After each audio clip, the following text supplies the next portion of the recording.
तो कैरेक्टरिस्टिक्स और nature of planning. अब हम आज जो चर्चा कर रहे हैं कि ये प्लानिंग के क्या कैरेक्टरिस्टिक्स हैं, ये कैसे वर्क करती है, इसके बारे में हम समझते हैं। पहली बात, प्लानिंग इज गोल ओरिएंटेड कहते हैं, गोल ओरिएंटेड है। मतलब कोई भी प्लानिंग, किसी भी कंपनी में मैनेजर के लिए जो भी प्लानिंग करना होता है, एक ही उद्देश्य होता है कि वो कंपनी के गोल को अचीव करे। यानी कि planning lays down the goals to be achieve, यानी कि गोल शुड बी अचीव्ड। अगर आप देखें तो goal should be achieved by कैसे achieved, it prepares actions plans to achieve them. और इसी के लिए हम लोग एक्शन प्लान बनाते हैं ताकि गोल को अचीव किया जाता है। अब किसी कंपनी का क्या गोल है, बेसिकली हर एक प्रोडक्शन कंपनी का गोल है कि अगर हमारा 10 टन मंथली प्रोडक्शन है तो 10 टन प्रोडक्शन होना ही चाहिए। और ये हमारा अगले महीना का क्या प्रोडक्शन है, हम उसके लिए प्लानिंग करते हैं। तो कोई जो गोल होता है उसको अचीव करने की खासियत होनी चाहिए। दूसरा कंडीशन है, pole is a thinking process, सोचने की विषय वस्तु है।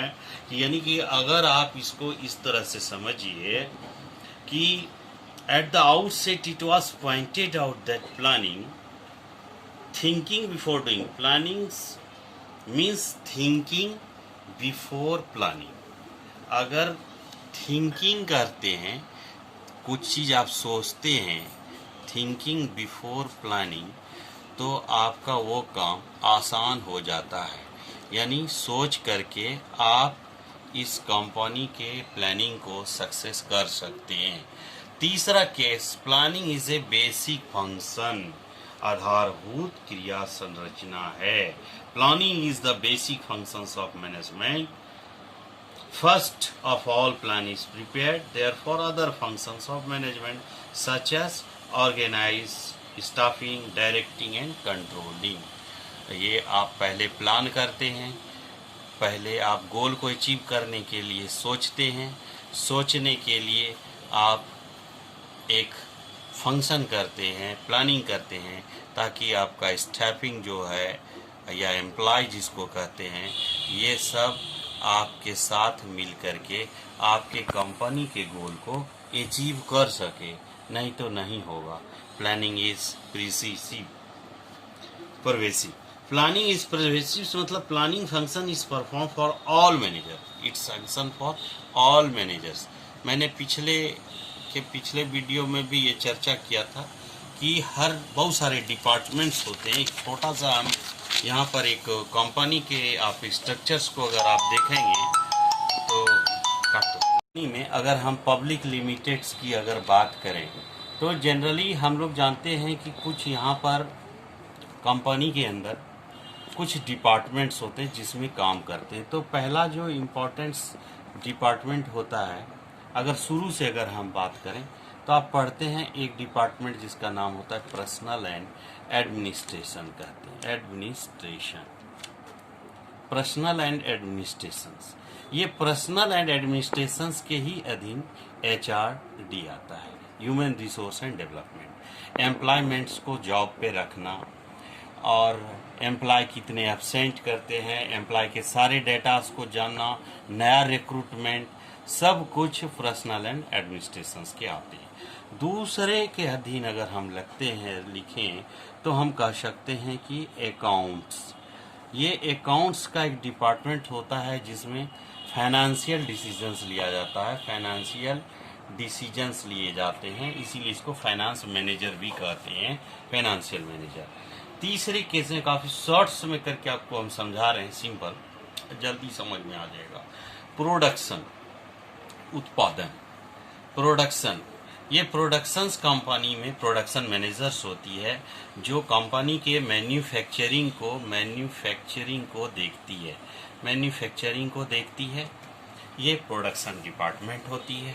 चौथे केस में अगर हम देखें तो आप कह सकते हैं परचेज डिपार्टमेंट में परचेज मैनेजर्स होता है, यानी कंपनी के लिए रॉ मटेरियल को खरीदना ये इसकी जिम्मेदारी होती है।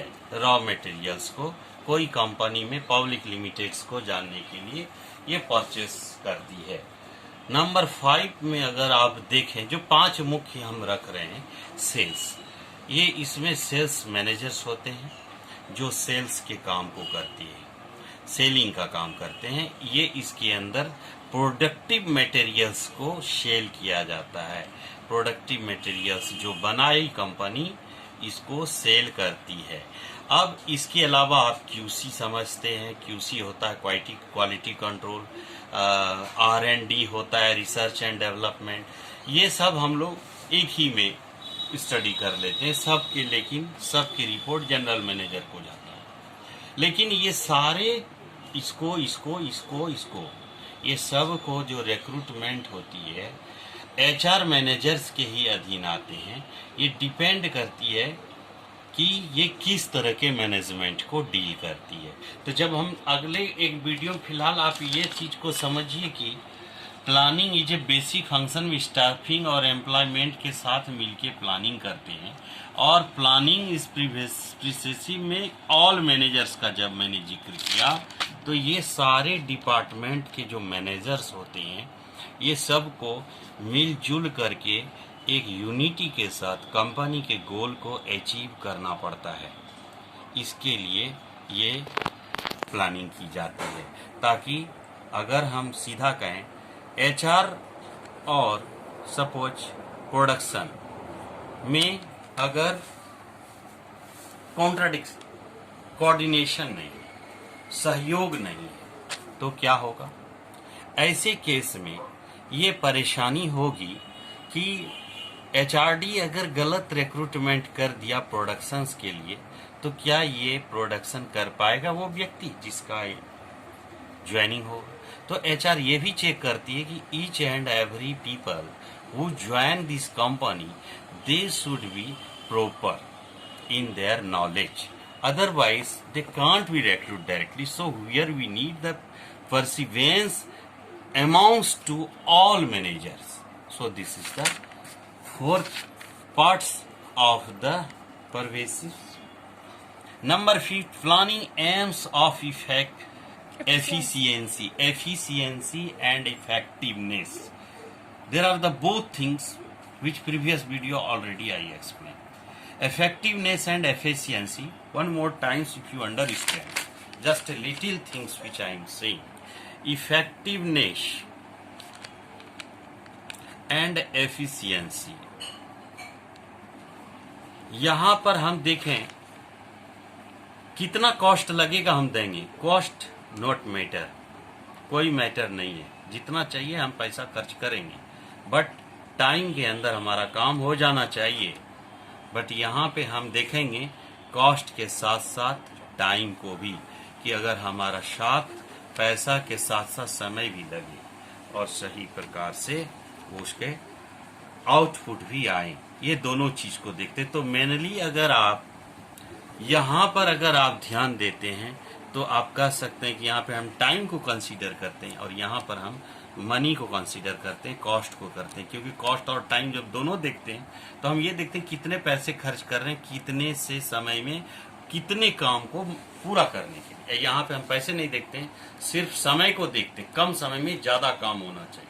जैसे कि आपको अगर तत्काल में टिकट बुकिंग कराना पड़ता है तो आप ज्यादा पैसे देते हैं, ये नहीं देखते हैं कि आपको पैसा ज्यादा लग रहा है, बल्कि आप ज्यादा पैसे खर्च करते हैं, लेकिन आप ये देखते हैं हमें कल की टिकट मिलती है या नहीं।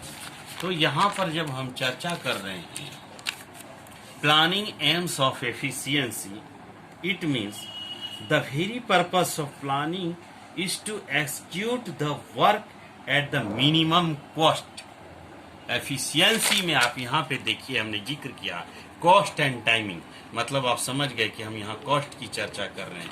तो अगर हम मिनिमम कॉस्ट में कितना काम करवा सकते हैं, ये मिनिमम कॉस्ट के एफिशिएंसी को दर्शाती है। 6 नंबर के पोजीशंस में प्लानिंग फैसिलिटेट्स कंट्रोल। अगर कंट्रोल नहीं होगा, कोई मैनेजर्स का अगर कंट्रोलिंग नहीं होगा उसके एम्प्लॉय के ऊपर, तो वो कंपनी का भट्टी बैठ जाएगा, ये कंपनी पूरी तरह से खत्म हो सकती है। ये बहुत ही इम्पोर्टेंट चीज है। So controlling power is the important power, otherwise what will happen, result with the planned ones and result may be failed. Planning result may be failed if suppose controlling power is not in manager, then everything destroy in the company. Number 7, planning involves choice. Planning is essentially the process of choosing from among alternative courses of action.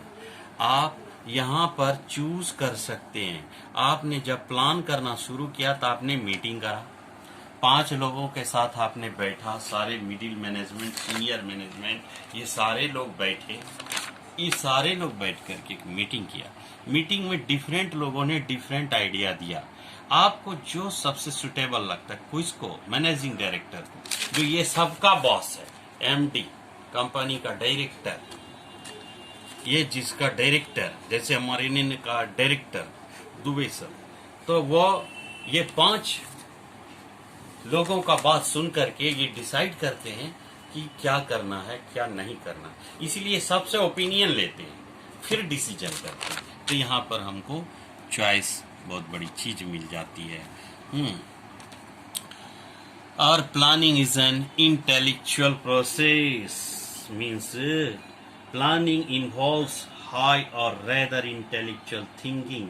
A planner has to combine his knowledge with experience to choose the best. अब जो intellectual process मतलब काफी brain होते हैं, काफी दिमाग होते हैं, क्या सोचना है, क्या 5 लोगों ने जो आइडिया था उसमें सबसे अच्छा और कम कॉस्ट में ज्यादा बेनिफिट देने वाला आइडिया किसका है, उसको वो थिंक करके प्रोसेस में डालेगा।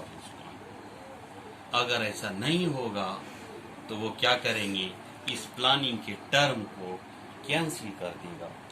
और number, planning is so intellectual process, so planning is a continuous process. ये नहीं कि आपने फर्स्ट इस साल प्लानिंग किया 2019 में, अगला प्लानिंग 2020 में करिएगा, ऐसा नहीं। एवरी मंथ आपको प्लानिंग करना पड़ेगा, 3 से 4 बार सोचना पड़ेगा अच्छे आउटपुट के लिए। मेरी नज़र में कंपनी थी, ये कंपनी गैब्रियल इंडिया लिमिटेड है, शॉक ऑब्जर्वर और फ्रंट फोर्क बनाती थी ये कंपनी। हमको याद है कि जब कंपनी में हम पहले जाते थे, जब हमारी पंचिंग होती थी अटेंडेंस के बाद, 5 मिनट से लेकर के 10 मिनट्स तक every day, before going the production department, 5 to 10 minutes we discuss actually what is our motto, what is our aim, how we reach the goal, and how company will get more and more production. So यहाँ पर ये सारी चीज को हम लोग planning करते थे, सोचते थे, फिर सब विचारों को एक साथ रख करके कोऑर्डिनेटर के थ्रू प्रोडक्शन मैनेजर के पास जाती थी। प्रोडक्शन मैनेजर जो उसमें विचार करते थे वो बात आगे फॉरवर्ड कर जाती थी। अगर मैनेजमेंट को, सीनियर मैनेजमेंट को पसंद आई तो लागू होगी, नहीं होगी तो नहीं लागू होगी। सिंपल होता था ये प्रोसेस। सो ये एक कंटिन्यूस प्रोसेस है, ध्यान रखना है, एक बार करके बंद नहीं करना है। नंबर 10, प्लानिंग इज फ्लेक्सिबल है। फ्लेक्सिबल मतलब आप जानते हैं, फ्लेक्सिबल है मतलब इधर खींचो, जैसे कपड़ा आता है आप कोई भी पहन सकते हैं क्योंकि वो फ्लेक्सिबल है, किसी के भी शरीर में हट जाएगा, मोटा पतला दुबला भैंस टाइप का व्यक्ति, सबके शरीर में हट रहा। ठीक उसी तरह से plannings are formulated on the basis of forecast. As future is uncertain, planning must cope with change in future condition. अब भविष्य में कैसा है, सपोज आपने प्लान किया कल कि आपको एक नई कंपनी लगानी है, इसके लिए 50 करोड़ चाहिए और कंपनी का नाम है, कंपनी का जो नाम आपने रखा है वो है कुछ मेटालिक प्रोसेस, मेटल के कुछ प्रोडक्ट बना। लेकिन जब आप लोकल मार्केट को ध्यान देते हैं तो आपको पता चलता है कि इसकी सेलिंग्स है ही नहीं, लोकल मार्केट में इसकी सेलिंग नहीं है। तो आप ऐसे कंडीशन में क्या करते हैं, प्लानिंग को फ्लेक्सिबल करते हैं। आप क्या सोचते हैं, हमारे पास इस लोकल मार्केट या हम ब्रॉड में सेल करने के लिए हमारे क्या उपयुक्त रहेगा, जो ज़्यादा से ज़्यादा सेलिंग, तब आप उसी के अकॉर्डिंगली आप इसको डील करते हैं. So we can say it is much flexible. So planning are a flexible. Planning is mental exercise है, काफ़ी दिमाग लगता है, आप समझ गए होंगे. इसमें मेंटल ब्रेन का काफ़ी इस्तेमाल होता है. So in a single way if you going to decide it, आप कह सकते हैं planning is this all that goal oriented thinking process, basic functions, pervasive efficiency, facilitates controlling power, choice, intellectual process, continuous process, flexible, or mental exercise. These all are the characteristics of planning. Thanks. Watch for next video continuous. Before that, you must subscribe the channel. Thank you.